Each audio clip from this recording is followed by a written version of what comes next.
আলাইকুম। Recipes by শেজাস মম চ্যানেলে সবাইকে স্বাগতম জানাচ্ছি কক্সবাজার হোটেলের স্পেশাল আরেকটি রেসিপি দেখার জন্য, আর সেটা হলো লইট্টা শুটকি ভুনা।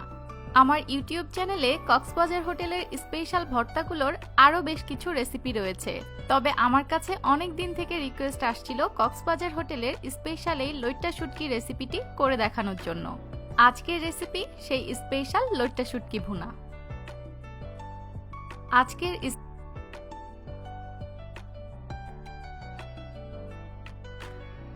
এগুলা আমি আগে থেকেই পরিষ্কার করে এর ফোর পাকনা সবকিছু কেটে পেটের যে ময়লাগুলো থাকে সেগুলো ফেলে দিয়ে এভাবে ছোট ছোট টুকরো করে নিয়েছি। শুটকিগুলো এরকম 1 ইঞ্চি সাইজের ছোট ছোট টুকরো করে নিলে এটাকে রান্না করতে এবং পরিষ্কার করতে দুটোই সুবিধা হয়। এবার 2 কাপ ফুটন্ত গরম পানি দিয়ে শুটকিগুলোকে ভিজিয়ে রাখবো 20 মিনিট।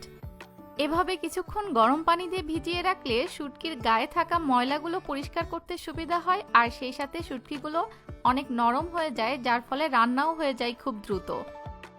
অনেক শুটকিতেই কিন্তু মেডিসিনের একটা গন্ধ থাকে, সেই গন্ধটা দূর করতে পানি দিয়ে ভিজিয়ে রাখার সময়ই 1 টেবিল চামচ ভিনেগার যোগ করে এটাকে ভিজিয়ে রাখতে হবে।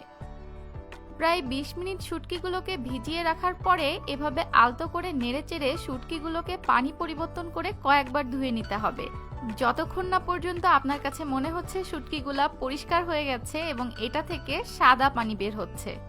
অনেক শুটকিতেই দেখা যায় ধোয়ার সময় পানির নিচে পাত্রের তলানিতে এক প্রকারের বালি বালি জমে। সেটা দেখে বুঝে যতক্ষণ পর্যন্ত বালিটা বুঝতে পারবেন ততক্ষণ পর্যন্ত পানি পরিবর্তন করে শুটকিটা ধুয়ে নিতে হবে। আর শুটকিগুলো ধোয়ার জন্য প্রতিবারই কিন্তু আমি কুসুম গরম পানি ব্যবহার করেছি। এবার চুলায় একটি পাত্র বসিয়ে মিডিয়াম হিটে 2 টেবিল চামচ সয়াবিন তেল গরম করে নিব। তেলটা হালকা গরম হয়ে আসলে আস্ত 3টা শুকনো মরিচ মাঝখান থেকে চিড়ে ফোড়নের জন্য দিয়ে দিলাম। সাথে নিয়েছি মাঝখান থেকে অর্ধেক করে নেওয়া বড় বড় কোয়ার 10-12 কোয়া রসুন। 1-1.5 মিনিট এগুলোকে একটু ভেজে নিব ফোড়নের সুন্দর একটা ঘ্রাণ আসা পর্যন্ত। ফোড়নের সুন্দর একটা ঘ্রাণ ছেড়ে আসলে এবার এখানে দিয়ে দিলাম আগে থেকে ধুয়ে পরিষ্কার করে রাখা লইট্টা শুটকিগুলো। এই ফোড়নের সাথে লইট্টা শুটকিগুলোকে একটু ভেজে নিব 3-4 মিনিটের মতো। শুকনা মরিচ আর রসুনের ফোড়নে এভাবে লইট্টা শুটকিগুলোকে আগে থেকে একটু ভেজে উঠিয়ে রেখে তারপরে রান্না করলে কিন্তু লইট্টা শুটকির গন্ধটা একেবারেই আর থাকে না। এবার মূল রান্নাটার জন্য ওই একই পাত্রে আধা কাপ সয়াবিন তেল গরম করে নিচ্ছি। তেলটা হালকা গরম হয়ে আসলে এখানে 1.5 কাপ পেঁয়াজ কুচি দিয়ে দিলাম। পেঁয়াজ কুচিটাকে এবার হালকা বাদামি করে ভেজে নিব। লইট্টা শুটকি রান্নাতে কিন্তু তেল আর পেঁয়াজের ব্যবহারটা একটু বেশিই হয়ে থাকে। মোটামুটি 5-6 মিনিট মিডিয়াম হিটে পেঁয়াজটাকে ভেজে নেওয়ার পরে পেঁয়াজের কালার যখন হালকা চেঞ্জ হতে শুরু করবে, এরকম বাদামি বর্ণের হয়ে যাবে, তখন এখানে অ্যাড করছি 1 টেবিল চামচ হলুদের গুঁড়া এবং 2 টেবিল চামচ মরিচের গুঁড়া। তেলের মধ্যে এভাবে হলুদ আর মরিচের গুঁড়াটা দিয়ে একটু ভেজে নিলে কিন্তু কালারটা খুবই সুন্দর আসে। প্রায় 20 সেকেন্ড মতো এটাকে তেলে একটু ভেজে নিয়ে যাতে মশলাটা পুড়ে না যায় এজন্য অ্যাড করে দিচ্ছি সামান্য একটু পানি। পানি দিয়ে মশলাটাকে এবার একটু কষিয়ে নিব। যে কোনো শুটকি রান্নাতেই কিন্তু ঝালটা একটু বেশি হলেই খেতে বেশি মজা হয়, তবে তারপরেও তেল, ঝাল এবং লবণ নিজের স্বাদ বুঝে দিতে হবে।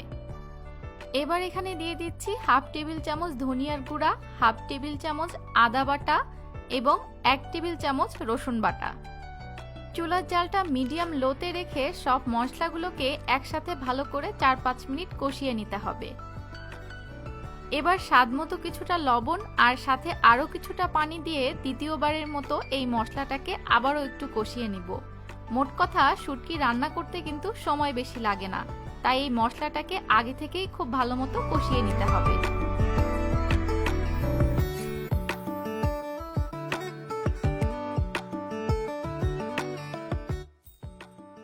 ভালো মতো কষানোর পরে মশলাগুলো থেকে তেলটা উঠে আসলে আগে থেকে ভেজে রাখা লইট্টা শুটকিটা দিয়ে এবার এটাকে মশলার সাথে কষিয়ে নিতে হবে 4-5 মিনিট। আর চুলার জালটা মিডিয়াম রেখে এভাবে লইট্টা শুটকিটা কষিয়ে নিলে কিন্তু শুটকিটা খেতে অনেক মজা হয় আর এর গন্ধটাও থাকে না। এবার শুটকিটা ভালো মতো সেদ্ধ হওয়ার